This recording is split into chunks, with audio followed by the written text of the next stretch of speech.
Welcome to Forward Steps Vlogs. This is the third part of questions and answers related to Kerala Financial Code and Kerala Budget Manual conducted by Kerala Public Service Commission. If this part is useful, then please subscribe and like the channel and enable bell icon for notification. Good luck. Kerala financial കോഡിന്റെ എത്രാമത് article പ്രകാരമാണ് public ഫണ്ടിൽ നിന്ന് ചെലവുകൾ ചെയ്യുന്നതിനെക്കുറിച്ച് പ്രതിപാദിച്ചിട്ടുള്ളത്? ഉത്തരം 40A. ധനപരമായ ഔചിത്യത്തിന്റെ നിലവാരം എന്നറിയപ്പെടുന്ന തത്വങ്ങൾ. ഉത്തരം അവസരത്തിന് അനുസരണമായിരിക്കണം ചെലവ്. ഒരു പ്രത്യേക വ്യക്തിയുടെ ഗുണത്തിനായി പബ്ലിക് ഫണ്ട് വിനിയോഗിക്കരുത്. ചെലവിന്റെ പൊതുതത്വം. ഉത്തരം ചെലവ് ചെയ്യേണ്ടുന്ന തുക ഒരു ഉത്തരവിലൂടെ ബന്ധപ്പെട്ട അധികാരി അനുവദിച്ചതായിരിക്കണം. ചെലവിന്റെ പൊതുതത്വങ്ങൾ പ്രകാരം പബ്ലിക് ഫണ്ടിൽ നിന്നും ചെലവ് ചെയ്യുന്നതിന് എത്ര വ്യവസ്ഥകൾ? ഉത്തരം 2. പ്രഥമ ദൃഷ്ട്യാ ചെലവ് അവസരത്തിനനുസരണമായിരിക്കണം എന്നതാണ്. ഉത്തരം ധനപരമായ ഔചിത്യത്തിന്റെ നിലവാരം. കേരള ഫിനാൻഷ്യൽ കോഡിൽ എത്രാമത്തെ ആർട്ടിക്കിൾ പ്രകാരമാണ് ധനപരമായ ഔചിത്യത്തിന്റെ നിലവാരത്തെപ്പറ്റി പ്രതിപാദിച്ചിട്ടുള്ളത്? ഉത്തരം ആർട്ടിക്കിൾ 40B.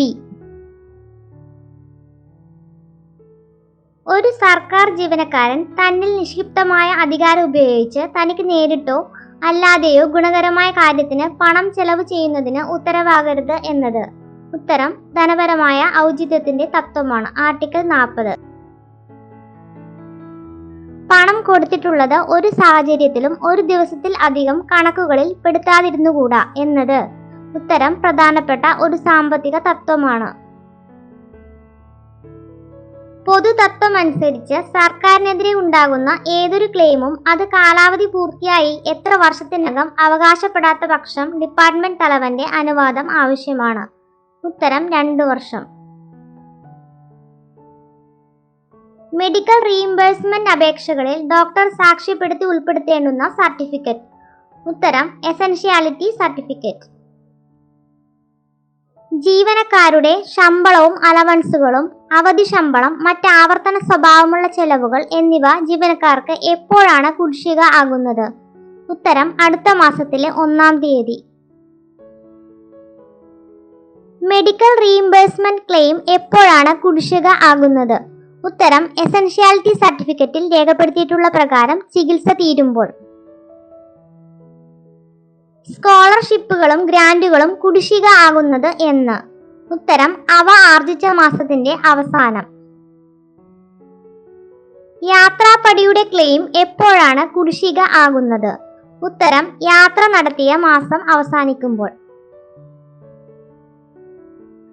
യാത്രാപ്പടിയുടെ ക്ലെയിമുകൾ പൊതുവെ യാത്ര ചെയ്ത മാസം കഴിഞ്ഞ് എത്ര മാസത്തിനുള്ളിൽ അംഗീകാരത്തിനായി സമർപ്പിക്കണം?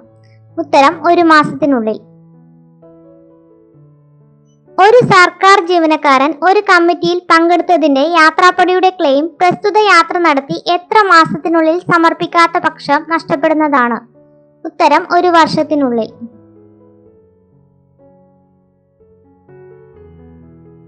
ശമ്പളം, അലവൻസ്, യാത്രാപ്പടി തുടങ്ങിയവയുടെ കാലം തെറ്റിയ ക്ലെയിമുകൾ അനുവദിക്കുന്നതിന് ആരുടെ അനുവാദം ആവശ്യമാണ്? ഉത്തരം വകുപ്പ് തലവന്റെ. ടൂർ അഡ്വാൻസ് അനുവദിക്കുകയും അവ പൂർണ്ണമായി വിനിയോഗിക്കാതിരിക്കുകയും എന്നാൽ അഡ്ജസ്റ്റ്മെന്റ് ബിൽ കൃത്യമായി സമർപ്പിക്കുകയും ചെയ്താലും വിനിയോഗിക്കാത്ത അഡ്വാൻസ് തുകയ്ക്ക് എത്ര ശതമാനം പലിശ ഈടാക്കും? ഉത്തരം അഡ്വാൻസ് എടുത്ത തീയതി മുതൽ അഡ്ജസ്റ്റ് ചെയ്യുന്നതുവരെ 18% നിരക്കിൽ. ഒരു നോൺ ഗസറ്റഡ് ഓഫീസർക്ക് കാലഹരണപ്പെട്ട ഒരു കുടിശ്ശിക തുക സർക്കാരിന്റെ പ്രത്യേക അനുവാദത്തോടുകൂടി മാറിയെടുക്കുന്നതിന് കഴിഞ്ഞാൽ ശേഷം എന്ത് ചെയ്യണം? ഉത്തരം തുക മാറിയാലുടനെ ജീവനക്കാരന്റെ സർവീസ് ബുക്കിൽ രേഖപ്പെടുത്തണം. ഒരു ജീവനക്കാരന്റെ ശമ്പളവും അലവൻസുകളും അവധി ശമ്പളവും എപ്പോൾ കാലഹരണപ്പെട്ടതായി കണക്കാക്കാം? ഉത്തരം ക്ലെയിം ഉത്ഭവിച്ച് 5 വർഷത്തിനകം മാറിയെടുക്കാതിരുന്നാൽ. ഒരു ജീവനക്കാരന് ലഭിക്കേണ്ടുന്ന അവധി ശമ്പളം കാലഹരണപ്പെടുത്തുന്നതിനുള്ള കാലാവധി എത്ര? ഉത്തരം 5 വർഷം. യാത്രാപ്പടി എത്ര വർഷത്തിനകം മാറിയെടുക്കാത്ത പക്ഷം കാലഹരണപ്പെടും? ഉത്തരം 2 വർഷത്തിനകം. പെൻഷൻ തുകയുടെ കാലഹരണ കാലം എത്ര? ഉത്തരം പെൻഷൻ കുടിശ്ശികയായി 12 വർഷം. സർക്കാർ ഓഫീസുകളിൽ ചില വസ്തുക്കൾ വിതരണം ചെയ്യുന്നത് സംബന്ധിച്ച ക്ലെയിം അവ എത്ര വർഷത്തിനുള്ളിൽ നൽകാതിരുന്നാൽ കാലഹരണപ്പെടും? ഉത്തരം 3 വർഷത്തിനുള്ളിൽ. സ്റ്റാറ്റ്യൂട്ടറി ഗ്രാന്റുകൾ അവകാശപ്പെടുന്നതിനുള്ള പരമാവധി കാലയളവ്? ഉത്തരം 3 വർഷം. ക്രമരഹിതമായി ചെലവഴിച്ചാൽ ഡ്രോയിംഗ് ഓഫീസർക്ക് അക്കൗണ്ടന്റ് ജനറൽ നൽകുന്ന സ്ലിപ്പ്? ഉത്തരം വാർണിംഗ് സ്ലിപ്പ്.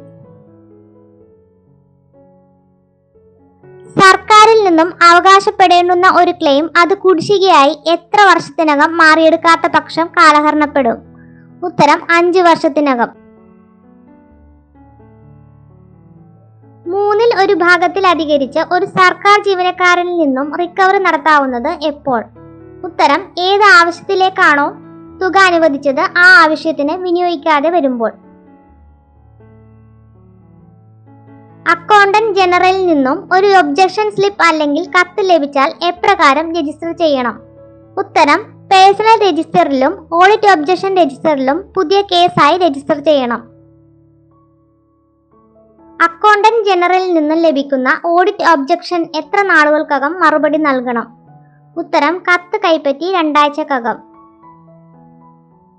ഒരു സർക്കാർ ജീവനക്കാരനിൽ നിന്നും ആകെ തുകയുടെ എത്ര ഭാഗം റിക്കവറി നടത്തും?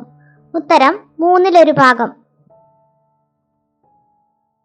ഓഡിറ്റ് ഒബ്ജക്ഷനുകൾ പരിഹരിക്കുന്നുണ്ടോ എന്നറിയാൻ ഒരു ഓഫീസിൽ എത്ര ഓഡിറ്റ് ഒബ്ജക്ഷൻ രജിസ്റ്റർ സൂക്ഷിക്കണം? ഉത്തരം 1. അക്കൗണ്ടന്റ് ജനറലിന്റെ ഇൻസ്പെക്ഷൻ റിപ്പോർട്ട് ലഭിച്ചാൽ ആയതിന്മേൽ ആദ്യ മറുപടി എന്ന് സമർപ്പിക്കണം? ഉത്തരം റിപ്പോർട്ട് ലഭിച്ച് 4 ആഴ്ചകൾക്കകം. ഓഫീസ് മേധാവി ഓഡിറ്റ് ഒബ്ജക്ഷൻ രജിസ്റ്റർ എപ്പോഴൊക്കെ പരിശോധിക്കണം? ഉത്തരം പ്രതിമാസം.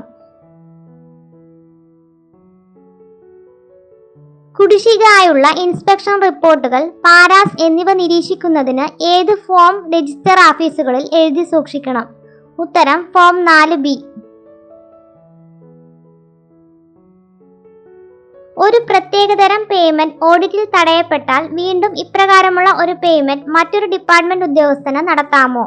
ഉത്തരം ഓഡിറ്റ് ഒബ്ജക്ഷൻ ക്ലിയർ ചെയ്യുകയും ഇത് ആവർത്തിക്കപ്പെടാതിരിക്കാനും ഓഫീസ് മേധാവി ശ്രദ്ധ ചെലുത്തണം. ഓഫീസ് മേധാവി കൈപ്പറ്റുന്ന സ്പെഷ്യൽ അഡ്വാൻസുകൾ രേഖപ്പെടുത്തുന്നതിനായി ഏത് ഫോമിലുള്ള രജിസ്റ്റർ സൂക്ഷിച്ചിരിക്കണം? ഉത്തരം ഫോം 6.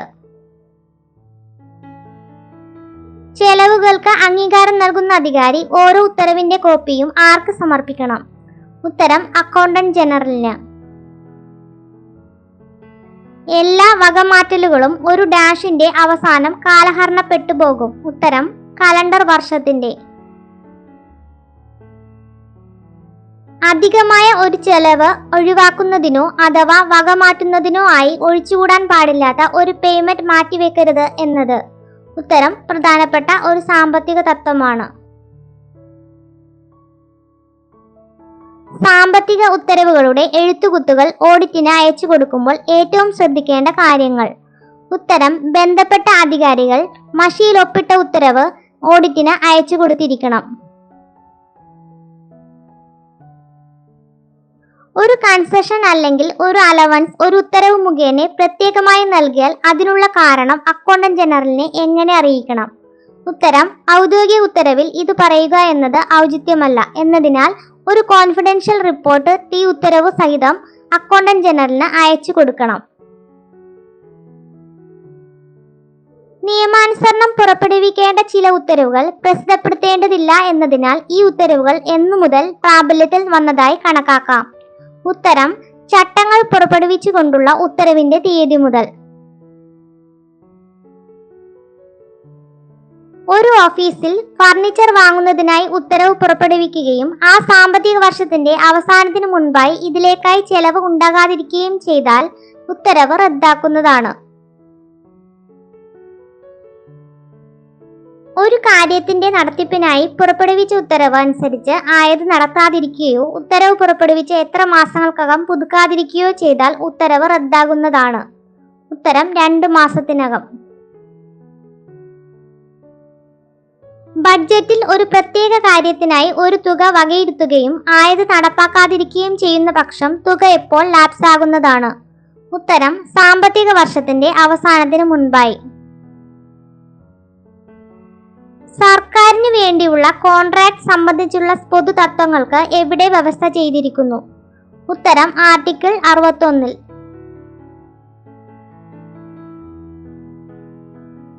5 വർഷമോ അതിലധികമോ ആയ കാലയളവിലേക്ക് സർക്കാരിന് വേണ്ടി ഉണ്ടാക്കുന്ന കരാറിൽ 6 മാസത്തെ മുൻകൂർ നോട്ടീസ് നൽകിക്കൊണ്ട് എപ്പോൾ വേണമെങ്കിലും വ്യവസ്ഥകൾക്ക് അതീതമായി കരാർ റദ്ദു ചെയ്യുന്നതിനോ ക്യാൻസൽ ചെയ്യുന്നതിനോ അവകാശം ഉണ്ടായിരിക്കുന്നതാണ്.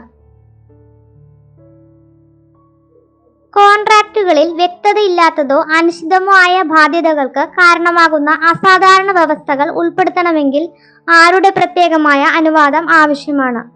ഉത്തരം സർക്കാരിന്റെ.